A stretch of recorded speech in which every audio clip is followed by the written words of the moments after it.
Hello students, आज का ये हमारा वीडियो है electric potential at a point due to electric dipole. इससे पहले हम लोगों ने वीडियो में electric potential energy, electrostatic potential difference देख लिया है। अभी हम लोग करने जा रहे हैं electrostatic potential at a point, किसी भी पॉइंट पर डाइपोल के द्वारा। Electrostatic potential at a point due to dipole. तो मैं हर एक वीडियो में इन बातों को बताता हूं आपको कि एट फर्स्ट जाइए आप मेरे साइट www.physicssclasses.online पर, वहां से जाके इस टॉपिक का नोट्स आप अवेलेबल कर लीजिए। पहले या तो हैंड रिटन कर लीजिए, अदरवाइज आप उसको डाउनलोड कर सकते हैं, उसके पीडीएफ को डाउनलोड कर सकते हैं। आफ्टर दैट आप इस चीज को समझेंगे तो थोड़ा ज्यादा आसान होगा। फाइन, देखिएगा, समझने की कोशिश कीजिएगा। मान लीजिए हमारे पास एक डाइपोल है। डाइपोल क्या है? ये माइनस क्यू चार्ज है इस तरफ, यहां हमारा प्लस क्यू चार्ज है। डाइपोल है। डाइपोल का लेंथ हम लोग क्या कंसीडर कर रहे हैं? 2a। जितना भी डेरिवेशन हम लोगों ने किया है उसका लेंथ 2a कंसीडर किया है। तो इसकी लेंथ है हमारी 2a, यहां से इस पॉइंट से इस पॉइंट तक इसकी लेंथ है हमारी 2a। तो अब क्या है, हमें इस पॉइंट P पर, इस डाइपोल, इस पर चार्ज माइनस क्यू है, यहां चार्ज हमारा प्लस क्यू है। इस डाइपोल के कारण इस पॉइंट P पर हमें फाइंड आउट करनी है इलेक्ट्रोस्टैटिक पोटेंशियल के लिए। क्या फॉर्मूला आएगा, क्या डिराइव करके क्या आएगा हमारे पास? तो देखिएगा, मान लीजिए वो जो पॉइंट P है वो हमारे इलेक्ट्रिक डाइपोल से r डिस्टेंस पर है। तो जब भी मैं बोलता हूं कि डाइपोल से distance, what does it mean? It means the distance from the centre of the dipole, not any and point, not from any and point, it's just from its centre. उसके सेंटर से जो distance होगा, that's the distance of that point from the dipole. In that case, since it is r, ये हमारा distance जो है ये r है। तो ऑब्वियस सी बात है, जब हम इस चार्ज के लिए देखेंगे तो यहां से भी कुछ ना कुछ डिस्टेंस होगा, यहां से भी कुछ ना कुछ डिस्टेंस होगा। तो हमने क्या कंसीडर कर लिया? ये डिस्टेंस हमने r1 कंसीडर कर लिया, इस वाले डिस्टेंस को हमने r2 कंसीडर कर लिया, r1 और r2। तो देखिएगा, अलग अलग बुक में अलग अलग अंदाज से अलग अलग तरीके से दे रखा है, लेकिन जो मुझे लगा सबसे शॉर्ट है, आप उस चीज को कंसीडर करने में आपको आसानी होगी, तो वो मैं आपको यहां पर बता रहा हूं। फाइन, हमने क्या किया, ये जो डिस्टेंस r था O से P का, हमने इसको थोड़ा एक्सटेंड किया आगे तक, और A से इस लाइन पर जो PO जो एक्सटेंडेड लाइन है, A से इस पर एक परपेंडिकुलर ड्रॉ किया। मान लिया वो पॉइंट हमारा क्या है? M है। Okay, same with B, we draw a perpendicular on this line from B। Now we just consider it as M। हमने इसको M कंसीडर कर लिया। तो अब बोले कि ये परपेंडिकुलर क्या होता है? क्योंकि ये जो साइज है आपको बड़ा यहां पर दिख रहा है, एक्चुअली ये बहुत छोटा होता है। डाइपोल बहुत स्मॉल साइज का होता है, और तो पॉइंट हमारा कहीं भी हो सकता है। स्मॉल साइज डाइपोल, पॉइंट यहां पर ले लिए। तो अब क्या करते हैं, जब हम ये परपेंडिकुलर ड्रॉ करते हैं, तो इस कंडीशन में ये जो r1 डिस्टेंस लिया है, ये AP, वो बराबर हो जाएगा PN के। ये जो r1 जो है हमारा है, जिसको हम लोग क्या बोल रहे हैं? AP बोल रहे हैं, वो बराबर r1 से बोलते हैं। AP बराबर किसके हो जाएगा?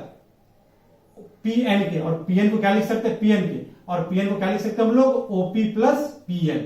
OP, O से लेके P तक, प्लस O से लेके P तक, अब प्लस O से लेकर N तक। फाइन, अब देखिएगा OP की वैल्यू क्या है? देखिए, तो OP हमने क्या कंसीडर किया? ये डिस्टेंस कितना लिया हम लोगों ने? डिस्टेंस हमने r मान लिया है, इसे r लिख दिया। अब देखिए, ये हमारा A है, इस एंगल को हमने थीटा कंसीडर किया है, तो ये A हो गया, ये परपेंडिकुलर है, ये परपेंडिकुलर, ये बेस और ये हाइपोटेन्यूज। बेस और हाइपोटेन्यूज का रिलेशन कौन देता है? Cos theta. तो ये जो हमारा OM हो जाएगा वो किसके बराबर हो जाएगा? A कॉस थीटा के बराबर हो जाएगा। उसी तरह जो ON हमारा होगा वो क्या हो जाएगा? A कॉस थीटा के बराबर होगा। तो ये R1, जो बड़ा साइज R1 है, ये AP किसके बराबर है? PN के बराबर है। आपको देखने में थोड़ा सा लग रहा होगा, ये जो हमारा AP है किसके बराबर है? ये PN के बराबर है। तो R1 बराबर किसके हो गया? PO प्लस ON, यानी R plus A cos theta, R plus A cos theta. Same जब हम इस ट्रायंगल में देखते हैं, इस ट्रायंगल के लिए, ये जो साइज है ये इस साइज के बराबर है। इसमें क्या हटाना? R में से क्या माइनस करना पड़ेगा? ये तो टोटल में इसमें क्या माइनस करना पड़ेगा? इस टर्म को हमें माइनस करना पड़ेगा, यानी कि OM को माइनस करना पड़ेगा। तो हम लिख सकते हैं R जो हमारा R2 है, ये जो R2 है हमारा, वो किसके बराबर हो जाएगा? R minus A cos theta, R minus A cos theta के बराबर है। फाइन, देखिए, इसके कारण में डिस्टेंस मिल गया हमें, इसके कारण में डिस्टेंस मिल गया। बिकॉज हमें सिर्फ दो ही चीजें मालूम होगी, डायपोल का लेंथ और जो पॉइंट जो हमने लिया है सेंटर से वो किस लेंथ पे है। इसलिए हम लोग R1 R2 इसको अलग नहीं ले सकते, हमें उसी के टर्म में लेना पड़ेगा। इसलिए हमने R1 को निकाल दिया R plus A cos theta के टर्म में, R2 आ गया हमारा R माइनस ए कॉस थीटा। अब हमें क्या करना है, इसके कारण पोटेंशियल निकालना है। पोटेंशियल का फॉर्मूला क्या होता है, के क्यू अपॉन में आर। आपने देखा होगा, नहीं देखा जाकर पढ़ ले पहले, उसके बाद तो इलेक्ट्रोस्टैटिक पोटेंशियल को पहले आपको देखना है। After that you have to go through this derivation. See ना, ए के कारण जो हमारा पोटेंशियल है वो क्या हो जाएगा, के क्यू, क्यू की जगह क्या आ जाएगा माइनस क्यू अपॉन में R1, डिस्टेंस क्या है इसका R1 है, हम लिख लेते हैं VA, के माइनस क्यू अपॉन में R1, और R1 हमने क्या लिया है R plus A cos theta, R plus A cos theta. के यहां पर हमारा है 1/4 पाई एप्सिलॉन नॉट। तो हम लोगों ने देखा है कि फील्ड या जो फोर्स को हम लोग लेते थे, in that case we don't take negative और पॉजिटिव साइन, बिकॉज वहां पर हम लोग डायरेक्शन, बिकॉज फोर्स और जो फील्ड है वो क्या है, वो एक वेक्टर क्वांटिटी है। दिस इज वाई हमें हर एक में डायरेक्शन निकालना पड़ता था, हम उसको एज अ डायरेक्शन यूज करते थे। बट नो हियर, यहां पर कोई डायरेक्शन नहीं है, बिकॉज जो हमारा पोटेंशियल है it's a scalar quantity. Since it's a scalar quantity, obviously हमें मैग्नीट्यूड में ही उसके साइन को लेकर कंसीडर करना पड़ेगा, माइनस क्यू और प्लस क्यू। तो देखिएगा ध्यान से, ये हमारा आ गया ए के कारण, यहां पर माइनस क्यू के कारण, प्लस क्यू के कारण क्या हो जाएगा R2 क्या लिख सकते हैं R माइनस ए कॉस थीटा। तो नेट पोटेंशियल जो V निकालेंगे क्या हो जाएगा, इसके कारण पोटेंशियल प्लस इसके कारण पोटेंशियल, दोनों के कारण पोटेंशियल, दोनों को क्या करते हैं ऐड कर देते हैं। इस वाले को V एक जगह लिख लिया, इस जगह इस वाले को हमने इसकी जगह लिख लिया। फाइन, आफ्टर दैट जब इसको सॉल्व करते हैं, के क्यू हमारा यहां भी था, के क्यू यहां भी था, दोनों को बाहर निकाल लिया। इस वाले से प्लस वाला टर्म है, इसको आगे रखते हैं, R माइनस ए कॉस थीटा, माइनस माइनस था ना 1 में R plus A cos theta. अब देखिए क्या होता है, तो V इक्वल टू क्या हो जाएगा, के क्यू तो हमारा आ गया। अब जब हम इसे सॉल्व करते हैं, ए माइनस, मान लीजिए P है, ये Q है, P माइनस क्यू और P प्लस क्यू, फॉर्मूला क्या हो जाएगा जब इसे तो P square minus Q square, यानी कि R square minus A square cos square theta. ये वाला टर्म यहां, ये वाला टर्म यहां। लेकिन यहां पर देखिए R माइनस ए कॉस थीटा है, जैसे कि यहां साइन कौन सा है माइनस है ना, ये माइनस में था तो ये प्लस, और ये प्लस में था तो ये माइनस। R से R cancel out, A cos theta plus A cos theta कितना, A cos theta 2a cos theta, हमने लिख दिया यहाँ पर 2a कॉस थीटा। और हम के क्यू तो बाहर में बैठा हुआ है, यहाँ पर के क्यू हमारा आ गया, क्यू इंटू 2a पढ़ा था डायपोल मोमेंट, जैसे P लिख लिया, K P cos theta R square minus A square cos square theta. ये जो हमारा रिजल्ट आया, that is the potential at point P due to this dipole, ये हमारा आ गया। अब देखिए इसमें जो केसेस आ सकते हैं, वो क्या केस आ सकते हैं, वो इन चीजों को देखना ध्यान से देखिएगा। If R is very large as compared to A, तो मैंने क्या कहते हैं, वो स्मॉल होता है। If R is very large as compared to A, उस कंडीशन में क्या होगा, हमारा जो फॉर्मूला आया था वो क्या आया था, KP cos थीटा अपॉन में R square minus A square cos square theta. ए तो नेग्लिजिबल हो गया, तो इसको हम लोग क्या करेंगे, नेग्लेक्ट कर देंगे, तो हमारे पास क्या हो जाएगा, KP cos थीटा अपॉन में R स्क्वायर। सिंपल फॉर्मूला आ गया आपका, अगर लार्ज है तो। अब देखिए जब हमने किसी पॉइंट पे निकाला, फिर हमारा चलिए हम लोगों ने फील्ड में ऑलरेडी कर रखा है, हमारा दिमाग जाएगा कि क्यों ना हम एक्सियल और इक्वेटोरियल पे भी निकाल के देखें। तो एक्सियल के लिए देखें तो एक्सियल क्या हो जाएगा हमारा, एक्सियल हमारा ये एक्सिस हो जाता है। यहां जब इस पॉइंट को आप, इस पॉइंट पी को आप यहां ले लेते हैं, तो थीटा की वैल्यू कितनी हो जाएगी, 0 हो जाएगी। तो एक्सियल के लिए कंडीशन हो जाएगा हमारा थीटा इज इक्वल टू 0, और कॉस 0 की वैल्यू कितनी 1। क्या हो जाएगा इस कंडीशन में, हमारा जो पोटेंशियल हो जाएगा V एक्सियल वो हो जाएगा KP 1 हो गया अपॉन में R। चलिए इक्वेटोरियल के लिए चलते हैं।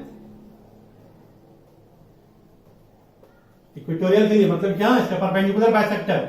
जब इस पॉइंट को आप यहां लेकर आइएगा तो थीटा की वैल्यू कितनी हो जाएगी 90 डिग्री, और कॉस 90 की वैल्यू कितनी 0, यानी कि तो पोटेंशियल हमारा होगा इक्वेटोरियल पर वो कितना हो जाएगा 0 हो जाएगा। यानी ध्यान समझिएगा, ये हमारा डायपोल है माइनस क्यू प्लस क्यू। इसके किसी भी पॉइंट पर आप जाइएगा निकालिएगा, तो हर एक पॉइंट पर क्या हो जाएगा, हमारा जो पोटेंशियल आएगा वो 0 आएगा। इक्वेटोरियल ध्यान रखिएगा इस क्वेश्चन को, वो बोल देगा कि यहां पर बीच में यहां पर है, यहां से यहां लाने में कितना वर्क करना पड़ेगा, क्योंकि यहां और यहां का पोटेंशियल सेम है।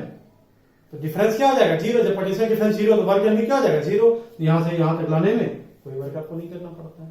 तो इन चीजों पर ध्यान रखते हैं। तो इसी में हम लोग देखना चाहते हैं थोड़ा सा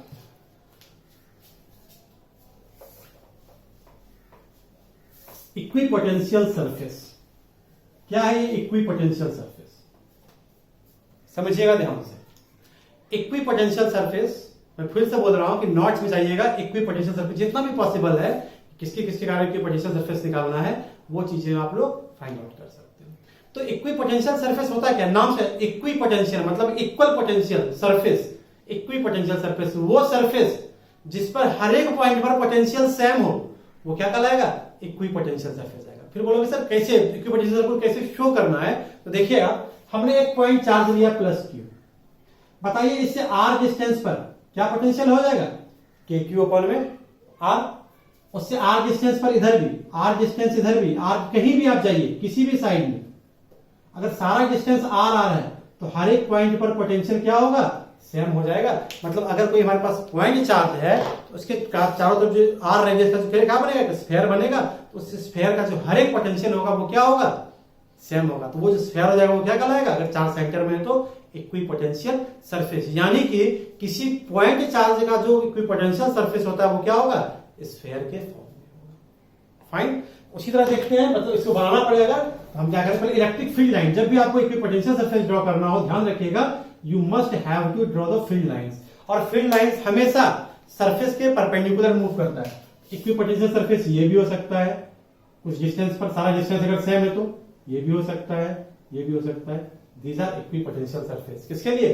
किसी एक पॉजिटिव चार्ज के लिए। और अगर नेगेटिव चार्ज देगा क्या करेंगे? सिर्फ हम लोग फील्ड का डायरेक्शन जो है चेंज कर देंगे टुवर्ड्स द नेगेटिव चार्ज, बाकी हमारा ये हो जाएगा। मान लीजिए यूनिफॉर्म इलेक्ट्रिक फील्ड है, तो इसके लिए बनाएंगे।